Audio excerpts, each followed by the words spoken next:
Hello guys, and welcome back to the channel, and welcome to this week's recap of the week, where we present our 5 curated videos from the channel to represent to you as a sort of a weekend glossary magazine listening. And what a week it has been. So we get straight into it and we kick off with Shoprite. Shoprite, of course, a lot of you would know, is a South African conglomerate with a very strong presence in Nigeria. It's a shopping mall conglomerate, so a very strong presence in Nigeria, and they have been in Nigeria since 2005, but suddenly they are looking to pull out of Nigeria, and it is all explained in this video. So enjoy. Hello guys, and welcome back to the channel. So now guys, is this a sign of the times, I wonder, as big business starts to turn its back on the Nigerian state? Guys, I bring you this: Shoprite pulls out of Nigeria. So now this is of course a big deal. Everybody that is Nigerian or has ever been to Nigeria knows what this means. These people have like facilities virtually all over the country, and they are now at that stage where they feel that enough is enough for them. The headline again: Shoprite to pull out of Nigeria. So now let's now see how this is justified. South Africa retail giant Shoprite has announced the commencement of a formal process to discontinue its operation in Nigeria. Shoprite Holdings Limited made the announcement on Monday in its operational and voluntary trading update for the year ended on June 28, 2020. The multinational retail group, which announced a 6.4% increase in the total sales of merchandise for the outgoing year, despite the challenges posed by C-19, announced that it took the decision to discontinue its Nigeria operation following approaches from various potential investors and in line with our evolution of the group's operating model in Nigeria. So apparently, just from that, it looks as though they found buyers, and those buyers of course will be Nigerians, members of the Buhari regime, no doubt, probably Malami. But we carry on. The board has decided to initiate a formal process to consider the potential sale of all or a majority stake in Retail Supermarkets Nigeria Limited, a subsidiary of Shoprite International Limited. As such, Retail Supermarkets Nigeria Limited may be classified as a discontinued operation when Shoprite reports its results for the year. Any further updates will be provided to the market at the appropriate time, the report stated. While the company's total sale of merchandise may be on the rise, it is struggling outside South Africa. According to the report, the non-South Africa supermarket operation of the company, excluding Nigeria, contributed a paltry 11.6% of the group's sale. So this confuses me slightly. If they are regressing in all spaces outside Nigeria, and every space outside Nigeria is not really paying enough, and their biggest growth is in Nigeria, then why would they then seek to sell their Nigerian operation? But then of course there's something that is not being said. We continue. Its non-South Africa sales also declined by 1.4% in the year under review. The company blamed this decline on the lockdown announced in several African countries due to the C-19 pandemic. Second half constant currency sales growth of 6.3% was significantly impacted by lockdown regulations across the 14 African countries in which we trade. Lockdown restrictions pertaining to store closures, social distancing, transport restrictions, the movement of people, trading hours, workforce limitations, and trade in alcohol impacted various regions to differing degrees at different times.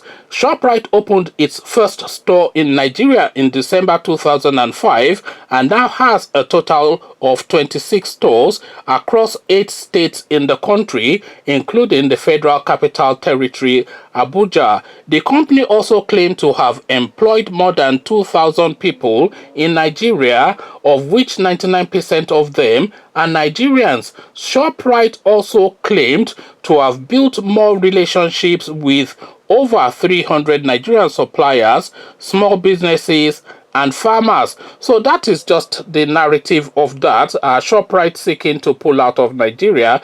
But then, of course, this really comes as no surprise to anyone. I mean, but yes, it comes as no surprise for several reasons. Of course, for some of the reasons already stated in that piece, the global lockdown, of course, would impact on retailers the most, especially in a space like Nigeria, where people were forced to literally stay indoors for weeks on end, and there was no movement. And of course, all these stores will shut down, and that will, of course, impact on their bottom line. So that's the one thing. But the second thing, of course, is that the value of the naira has depreciated sharply over the course of the last 2 weeks or so. So that is another thing. And the third thing is the lack of respect for the rule of law within the Nigerian space, so that regulations that have been agreed can just be jettisoned at any point in time. And that sort of a cowboy mentality is not one that is used to by international business. So that is another thing. But the other thing that I am thinking is that there are reasons that is not being detailed in any of these, any of either what I've said or any of what Shoprite has said, because as I said, if the marginal growth that the company is experiencing is coming from the Nigerian space, then you'd have thought that they would jettison other states and hold on to their Nigerian operation. Conversations in the comment section, it is a mystery, so come unravel it in the comment section for me. But before you do that, click on the red subscribe button so it turns gray. The bell button notifies you every time I drop a new video. Click on like as well, because that helps with the YouTube algorithm. Once you've done all three, come into the comment section, then come tell me what you're making of the reasons that this company will be leaving Nigeria. Because you have to think as well, this is a company that has been within the Nigerian space since 2005. This is a really multi-billion dollar operation. The Shoprite operation is valued at $30 billion. That is $30 billion. So it's a $30 billion investment that these people have made within the Nigerian space, or at least the value of their entity within the Nigerian space is what in the region, if not in excess of $30 billion. And if it is turning a profit, then why would they seek to turn their back on it at this point in time, where you want to shed the non-performers and hold on to the performers? So this runs contrary, of course, to all business norms, and that is why I am saying that there's possibly an underlying reason that has not been detailed in this piece, and that I cannot guess at either. So if you can guess at it, come into the comment section, then come tell me what you have been able to glean from all this goings on. So I will leave you here. Carry this conversation on with you in the comment section, but here I say peace.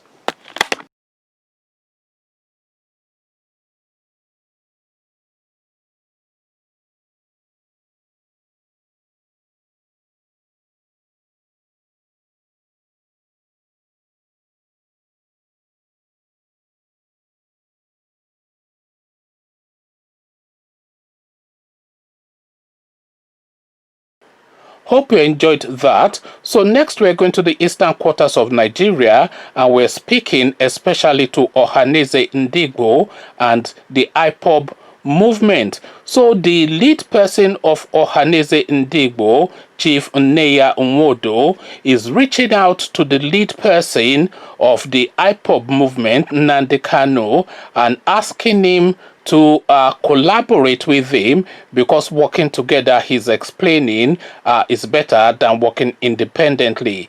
But that is all detailed in this next video.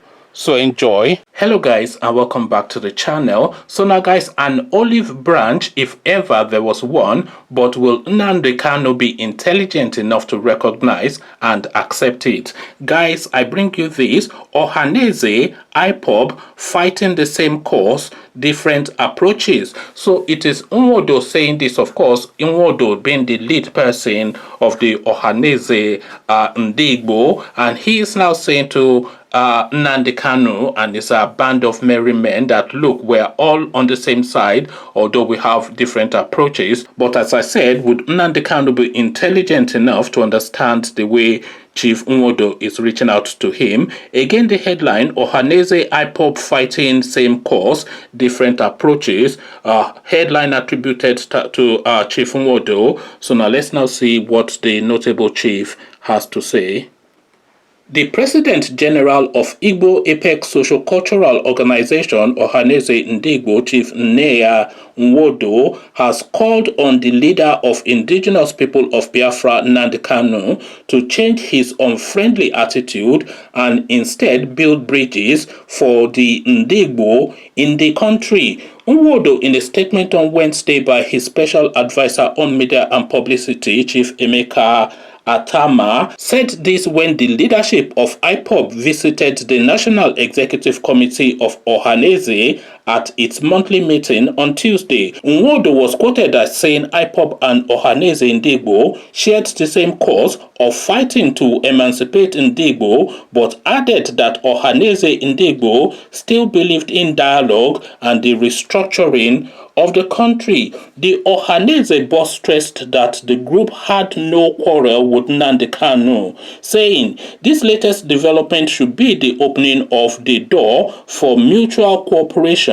between IPOB and Ohanaeze Ndigbo. Earlier, IPOB team, led by one of its principal officers, Benjamin Madubugu, told the Ohanaeze Ndigbo leadership that the team came in continuation of the rapport reached with Ohanaeze at the Anambra Reconciliation meeting. It called on Ohanaeze to assist in working towards the proscribing of IPOB. Madubugu said IPOB is not a terrorist organization. It was given a bad name in order to hang it. So it looks as though now there's a conversation now going on between Ohanaeze Ndigbo and the IPOB movement. So of course you really want the Igbo speaking with a united voice, and all that Nzobu chanting. Yet it has served a purpose, because of course it has brought sharp focus to what Nnamdi Kanu is saying, and of course it has now gathered a lot of people behind him as well. So he's now a potent force that cannot be ignored. But really, that Nzobu chanting, it can only go so far and no further. So that Nzobu chanting has reached its plateau. There's really no push further for the Nzobu chanting, because we have been hearing this Nzobu chanting for year in, year out, and it has now reached a crescendo. And if they don't then evolve into a different sort of narrative, it will just be empty noise in the ethers. So this is now what this Nnamdi Kanu storyline is turning into. It is fast turning into just empty noise in the ethers, just Nzobu chanting. So what this now Ohanaeze Ndigbo is offering him is a golden opportunity to rebracket and reset his movement and give it a more palatable coloration that people would listen to, because people would always listen to Chief Nwodo. People might not always agree with Chief Nwodo, but I will listen to Chief Nwodo. I might not agree with Chief Nwodo, but I will listen to him. But a lot of people, I was going to say but everybody, but certainly, definitely, patently not everybody, but a lot of people just dismiss Nnamdi Kanu out of hand as just empty shouting in the ethers. It's just Nzobu shouting and nothing else. So here is now Chief Nwodo now saying that, okay, you've built this movement now come in and let me now show you how direction is followed. So if he places himself in a place of listening. I'm not saying he should place himself in a place of subservience, but in a place of listening and allow himself to be guided by wisdom. Because 1 plus 1 will always be 2, 1 plus 1 will always be 2. And no matter how much you shout that 1 plus 1 is 3, 1 plus 1 will always be 2, because that's just the sequence of it. So he needs to listen to reasoning and logic and wisdom. He might not agree with everything that Chief Nwodo has to say, but certainly he will be best served listening to a voice, especially like Chief Nwodo and Senator Abaribe as well. There's another voice he should be listening to. But if he wants to go on with just this shouting all the time, if he wants to go on with the Enyimba shouting, that's just entertaining. It's good fun. We all enjoy efulefu. It has comic value, but it does not have value beyond being comical to a lot of people, that is. And this is how a lot of people see it, by the way, all this Nnamdi Kanu stuff. A lot of you will disagree. A lot of you might find it a bit offensive that I'm saying that, but that is the actual factual truth. Outside of his core following, there's no real person that is having any thoughts really of anything that Nnamdi Kanu has to say. The Yorubas just lightly dismiss it as empty noise. The Northerners are watching him with a keen eye, so it doesn't cause them any trouble. But outside of that, they just dismiss it as empty noise. A good chunk of the Igbo race, they don't really follow Nnamdi Kanu. So what he just has is this core following who are hardcore, but nevertheless they're just a core following, and then they go around chanting efulefu, efulefu, dizu, dizu. Yes, you can do that, and do that as much as you can. It doesn't affect the price of Gari in any way. So now if it takes this opportunity now to have somebody like Chief Nwodo civilize him a little bit, because whether you like it or not, Nnamdi Kanu needs being civilized, because he can be and oftentimes is uncivilized. So if he allows Chief Nwodo to civilize him a little bit, that might then propel his argument a bit further, because then he has the weight of Indigbo, Ohaneze Indigbo, and the gravitas of somebody like Chief Nwodo, and the backing of the likes of Abaribe, and then he has all of that, and then he can be then that potent voice, that sharp edge to that movement. So effectively, a militant wing, which is what all that Nnamdi Kanu has ever been really to the Igbo narrative. He has only ever been and remains just the militant wing.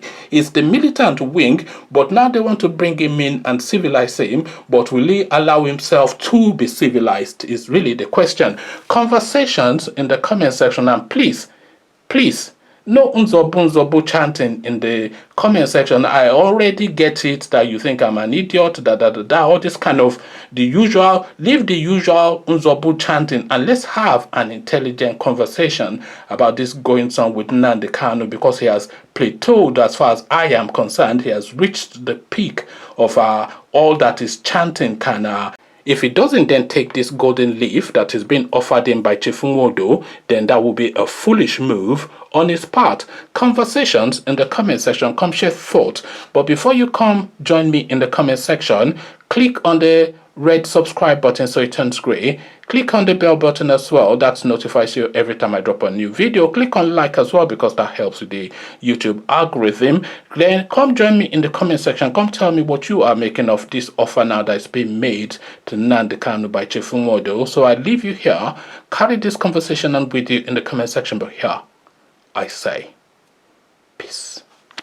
Hope you enjoyed that. So next we're going to Oyo State, my home state, and we're going to the governor's office. The governor of Oyo State, Seyi Makinde, is still insisting that he's determined to recover some of the monies, if not all of the monies, that were purloined by the previous administration led by Ajimobi, and he explains in detail in this next video.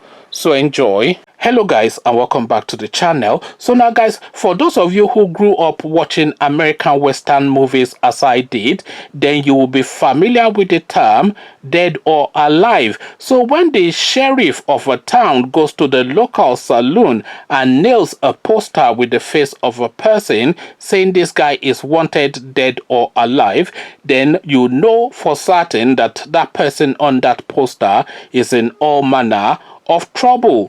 Guys, I bring you this. We will retrieve 96 billion naira stolen under Ajimobi, and it is Governor Makinde making this promise. So Ajimobi, of course, no longer with us, passed on earlier on this year, a few months ago, actually, about 2 months ago, I should think. So that's what's happened. But then, of course, Governor Makinde sympathized with the family. He visited and did all the necessary, but still all the looting that took place under Ajimobi is not then to be swept away because the guy has passed on. So again, the headline, we will retrieve 96 billion naira stolen under Ajimobi, a promise made by Governor Makinde. So now let's now see how he intends to keep this promise.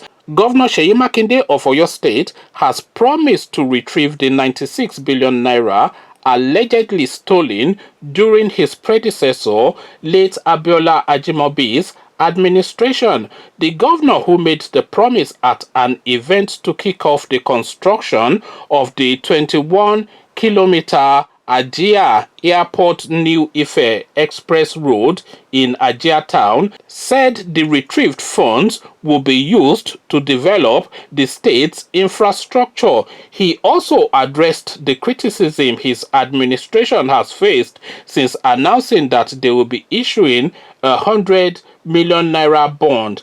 Makinde was quoted as saying in a statement released by his chief press secretary, Taiwo Adisa, "Our administration means business. We will drastically reduce the infrastructural deficit in Oyo State in the shortest possible time. And this is how economies work. Investors will only go where they can be assured of profits. In order to achieve this, we must strategize on how to increase our spending on infrastructure, because what we collect from Abuja every month from the federal allocation is not even enough to pay the salaries. So the new strategy on how to increase our spending on infrastructure is what we are doing here in Oyo State." I heard somebody criticizing us on radio concerning the 100 billion naira bond. So it's actually 100 billion naira, not 100 million naira. I heard somebody criticizing us on radio concerning the 100 billion naira bond, and was of the opinion that this administration wants to put the state in debt.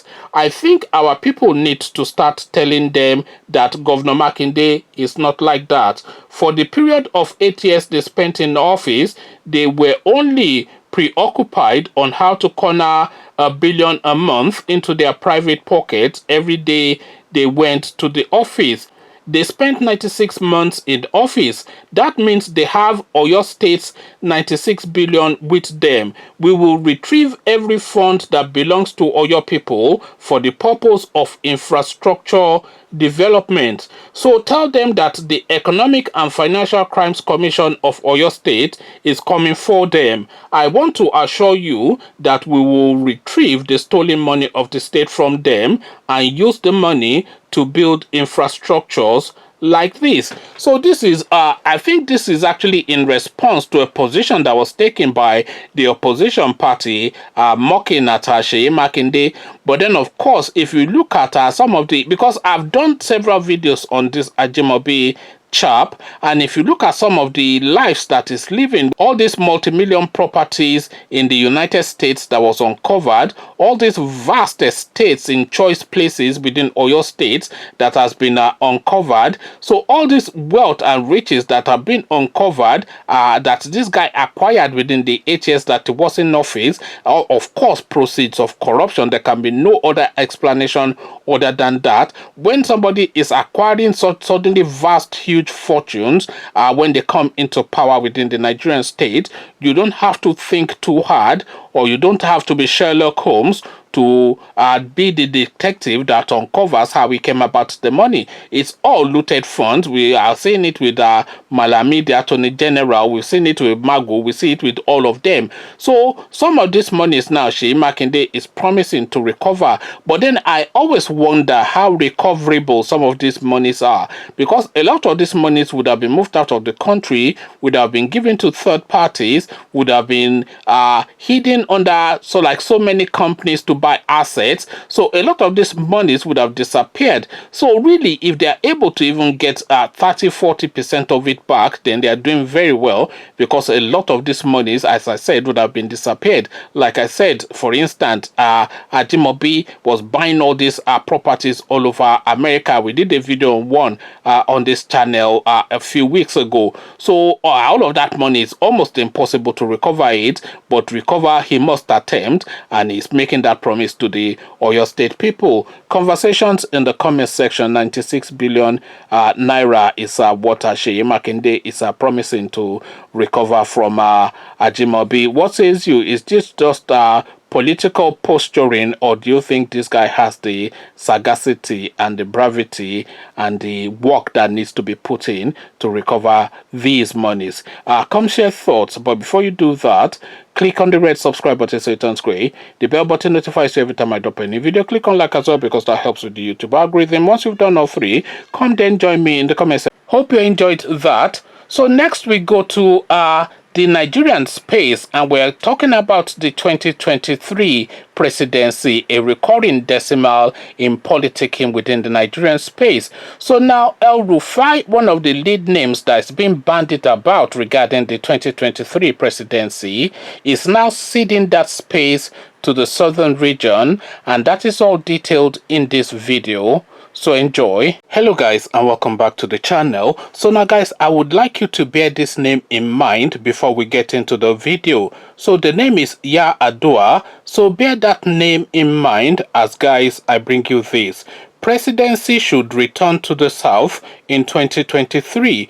A headline attributed to El-Rufai. So it is El-Rufai that has now come out to say this. You may be surprised, because of course everybody is of the thought that El-Rufai is contending 2023 with Tinubu within the APC structure. So you are surprised then to hear the headline, presidency should return to the South in 2023, a headline attributed to El-Rufai. So now let's now see what the little man from Kaduna State has to say. Governor Nasir El-Rufai has said that the next president of Nigeria should come from the southern region of the country. The Kaduna State governor, who said this in an interview with BBC Hausa on Saturday, August the 8th, added that he won't be supporting any northerner to succeed President Muhammadu Buhari in 2023.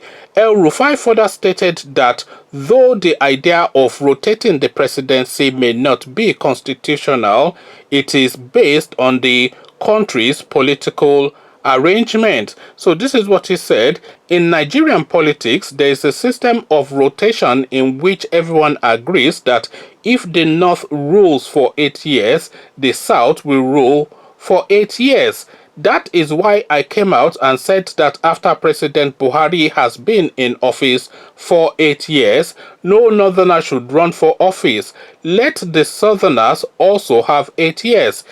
If you look at how I am, I don't take anyone to work with me for the zone he comes from. The eligibility I look at is if he is entrusted with public fund, will hold it properly. It has been said that I have loved the presidency since I was a minister. That is why I came out and said that after President Buhari has been in office for 8 years, no northerner should run for office. Let the southerners also have 8 years. If you look at how I am, I don't take anyone to work for me for the zone he came from. The eligibility I look at is if who is entrusted the public fund will hold it properly. It has been said that I have loved the presidency since I was a minister in the FCT. This is nonsense. I do not want the Nigerian presidency. God gives power, whether you like it or not. He wants it, he will give it to you. But I have never sought the presidency of Nigeria. No one can say I have ever sought it. So that is what he has to say, and he said it to BBC Hausa service. So now let's now dissect this statement that El Rufai has made. So first, of course, I said when I started that note the name Yar'Adua and still continue to bear that name in mind. But then let's, of course, start unpicking what he has to say. So he said that it is not constitutional that there should be rotation within the Nigerian presidency, and that is true. But he also said, at least in so many words, that there is a gentleman's agreement between the North and the South that you have your turn and then we have our turn. Everybody knows this as well. So that gentleman's agreement, by the way, is more potent and more powerful than anything written in any constitution, because anything can be written in the constitution, but the broad understanding of the Nigerian state, the vast overwhelming majority of Nigerians, is that this is the unwritten but even unspoken but generally acknowledged understanding within the Nigerian space that everybody gets their turn. And the real reason that a lot of people are tolerating what is being tolerated under this Buhari experience is just that understanding and that waiting that very soon the power will come back to the South, because this Buhari experience has been extremely traumatizing for the entirety of Nigerians, and especially the southern regions, where you have all these Fulani people marauding all over the country, the southern regions especially, and in fact all over the country really, if we are being honest, because they are not sparing the north either. So you have all of these Fulani people marauding all over the country, and you have their lead person, Mieti Kuti-Hari, saying that they will continue to do this and nobody can stop them, boasting brazenly. If an Igbo organization was boasting and doing the things that Mieti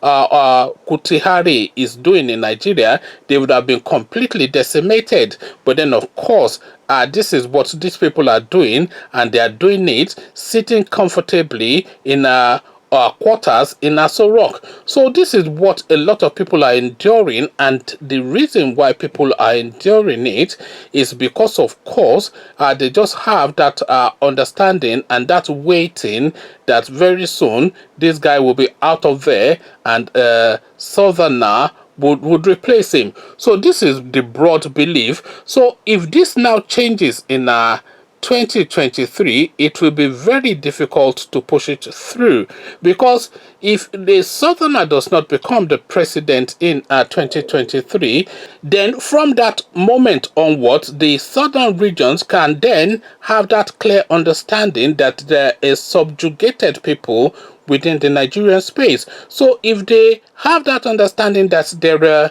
subjugated people within the Nigerian space, then the drum beats of that clamor for secession will then sweep across the whole of the southern space, to the point that it will be impossible for Nigeria to continue as a country, because that is the only hope that is holding Nigeria now, that in a few years' time, this guy will be out of there and the power will transit back to the south. That is the only thing that is holding Nigeria in situation. So we have that. But then, of course, I said Yar'Adua. So now let's now go very quickly to that Yar'Adua point. So the calculation, because El Rufai is not a fool and he has a lot of clever people surrounding him. So the calculation that El Rufai is making is, first, before we go to the Yar'Adua point, actually, he said in letterly in this piece that he has never sought to be the president of Nigeria. He has been seeking to be the president of Nigeria since not 1999, since after the Obasanjo turn, because Obasanjo then was canvassing for a northerner to come and take over from him. and El Rufai was one of the names in the mix, but he was too busy showing off then, because I remember this Pastor Tunde Bakare speaking on this, I think about a year or so ago, that the president that should have replaced Obasanjo was El Rufai, but El Rufai dallied for too long because he wanted people to romance him and he wanted to appear as though he's coming into it reluctantly, and they got bored of him and then just moved on to Yar'Adua. So he missed his opportunity then, and he's been seeking that opportunity since. So you notice that this guy, of course, is always looking to pick a fight with Tinubu, this El Rufai that is. So now let's now go to this Yar'Adua point that I'm looking to make. So Yar'Adua, of course, good luck Jonathan, we all know that sequence. Yar'Adua was there for a short period. I don't think he completed a year before he passed on, and good luck Jonathan replaced him. So now the next president of Nigeria we do not know, but the next vice president of Nigeria we do know, and the next vice president of Nigeria is going to be El Rufai. So El Rufai is now looking, because he's playing a double game, by the way. El Rufai, he's gone in for that presidency if they can push through this no rotation system and they find some way to succeed in foisting yet another Fulani man on top of us after Malam Buhari has finished this period. So that's plan number one, but he is making that calculation that it is highly unlikely that people will stomach this. So calculation number two is to be the vice president to whoever emerges as the president. So that is calculation number two. So now El Rufai will be a fixture in Aso Rock one way or the other, either as the president or the vice president come 2023. So that is the position. So now we are going back to that Yar'Adua good luck Jonathan thing. So this guy now, I think he has a good luck Jonathan strategy for capturing that number one seat for himself in Aso Rock. So I'm saying he's going to Yar'Adua whoever he is vice president to, because I feel that this is his calculation. But then you also have to then go to why El Rufai has been picking all these fights with Tinubu. So he wants to be the vice president, yes, to whoever emerges as the president from the AP, because whoever emerges as the APC candidate is going to be the president. We all know how elections run in Nigeria. So whoever emerges as the APC candidate is likely to be the next president. So he is gunning for that vice presidency slot, but he cannot and does not want to be the vice president to Tinubu, because Tinubu is just too powerful a figure for somebody like El Rufai to contain. It would be a clashing of the heads if the two of them ever sat side by side in Aso Rock as president and vice.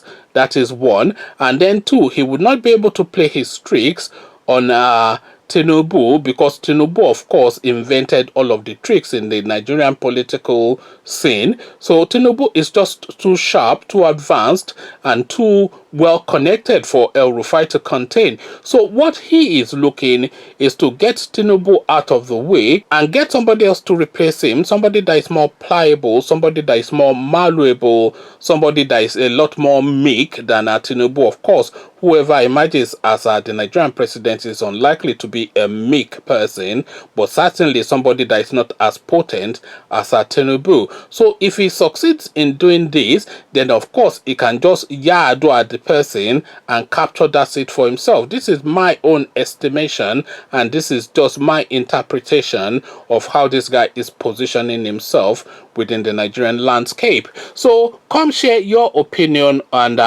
your thoughts on El Rufai's posturing with me in the comment section. But before you do that, click on the red subscribe button so it turns gray. The bell button notifies you every time I drop a new video. Click on like as well, because that helps with the YouTube algorithm.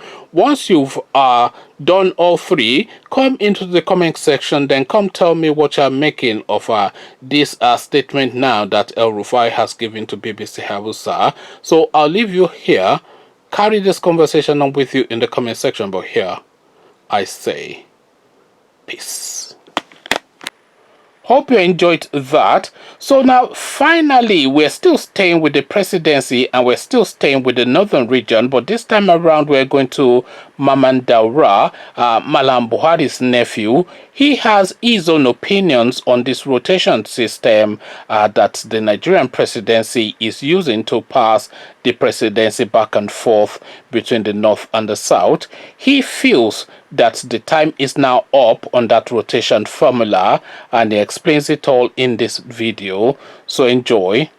Hello guys, and welcome back to the channel. So now guys, imagine, if you will, somebody being questioned saying I did not do it about 3, 4, 5 times. So saying I did not do it about 3, 4, 5 times makes you question if they indeed did the thing that they are being questioned about, because if you did not do it, then you only need to say no, I did not do it, and saying that once would suffice because you are confident in what you are saying. Me dost think it protests too much, as guys, I bring you this. Kanu-Daura denies reports he dictates to President Buhari. So this is not the first time now that this guy has felt the need to come out into the public space to try and debunk this public assertion that he is in fact teleguiding Malam Buhari. Even Aisha Buhari has protested this in the public space. So again, he comes out. Kanu-Daura denies reports he dictates to President Buhari. So now let's now see what shape this latest denial takes.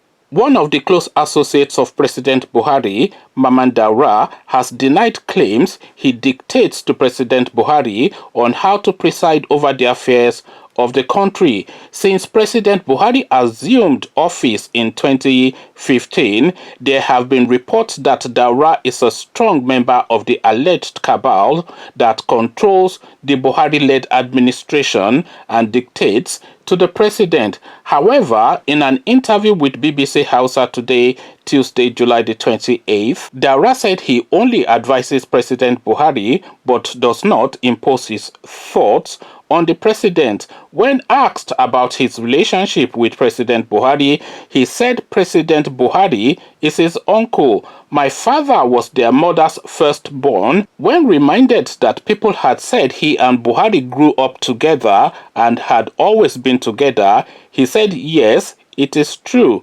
Responding to a question inquiring on whether he has been meeting Buhari to give him advice on different issues concerning Nigeria, Kanu-Daura responded, yes, I do visit him to greet him. I do give him advice, but if he asked, I advise him. But I don't go there on my own and insist that I must do this or that. No, you don't do that to the government. Commenting on the clamor for power rotation, he said it is high time the country unite and go for the most competent. This turn by turn is done once, is done twice, is done 3 times. It's better for this country to be one. It should be for the most competent and not for someone who comes from somewhere, he said. So let's just address that last paragraph first. So it should be for the most competent. Yes, I agree. It should not be for someone who comes from somewhere.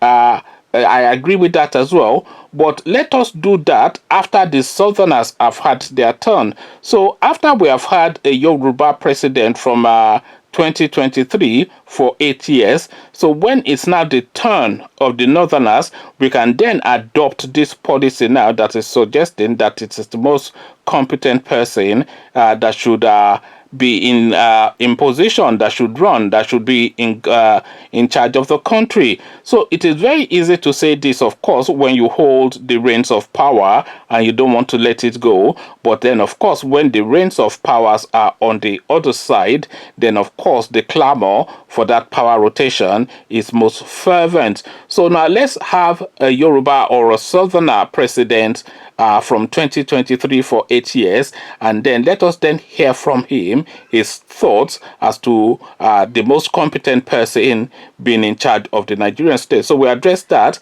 but the real body of the story, of course, is that this guy is remote controlling, teleguiding Malam Buhari, and he has yet again come out into the public space to try and debunk this. So he has tried to debunk this, and he has tried to debunk this, and he has tried to debunk this. But every time that he does try to debunk this, he adds even more coloration to the notion that he does actually teleguide Malam Buhari. We have seen the leaked video of Aisha Buhari fighting the Daura family within Aso Rock, asking them to give them space, that they are overwhelming them. So if the wife of the president felt the need, and this guy, by the way, if you look at the history of Daura and Buhari, he's saying that they grew up together, because the Daura is the first, I don't know if it's the firstborn or not, but it's the child of Malam Buhari's mother's firstborn.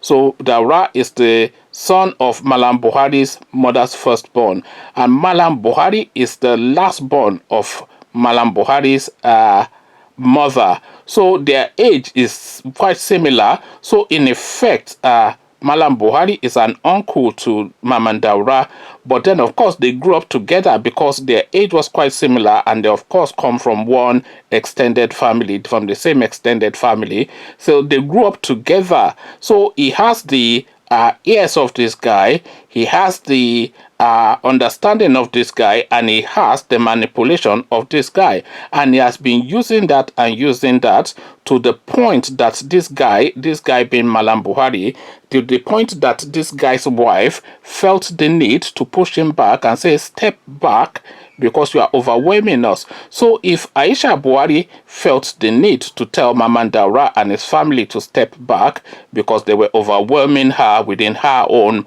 matrimonial home, then of course, then that adds everything you need to have added to the notion that this guy actually teleguides Malam Buhari, because he is now teleguiding him to the point that is even impacting on his domestic circumstances, to the point that his wife, that is Aisha Buhari, had to rebel against him. So if we had that, then of course, what influence does a guy from Ibadan or Yoruba land or Igbo land have that that would outweigh the influence of Maman Daura? So Maman Daura does teleguide this guy. Everybody knows this. Even Aisha Buhari, Malam Buhari's wife, knows this. Conversations in the comment section. Me does think it protests too much. What says you? Come share thoughts. But before you do that, click on the red subscribe button so it turns gray. The bell button notifies you every time I drop a new video. Click on like as well, because that helps with the YouTube algorithm. Once you've done all three, come into the comment section. Come tell me what you're making of this guy's endless protestations. Do you buy it or do you not? Or are you of the thought too that he is teleguiding Malam Buhari? Because I think that, Aisha Buhari thinks that, a lot of people think that. But what do you think? Come share those thoughts with me in the comment section. So I'll leave you here. Carry this conversation on with you in the comment section. But here I say peace.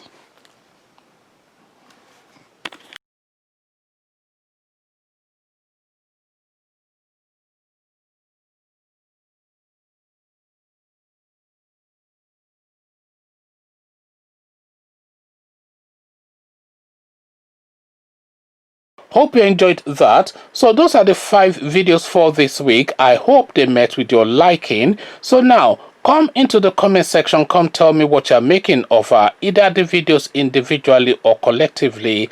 Did you enjoy them? Did you not? Which ones were your favorite, and what is your opinion? All of this I'd like to hear, and I'd like you to tell me in the comment section. So I will leave you here. Carry this conversation on with you in the comment section. But here I say peace.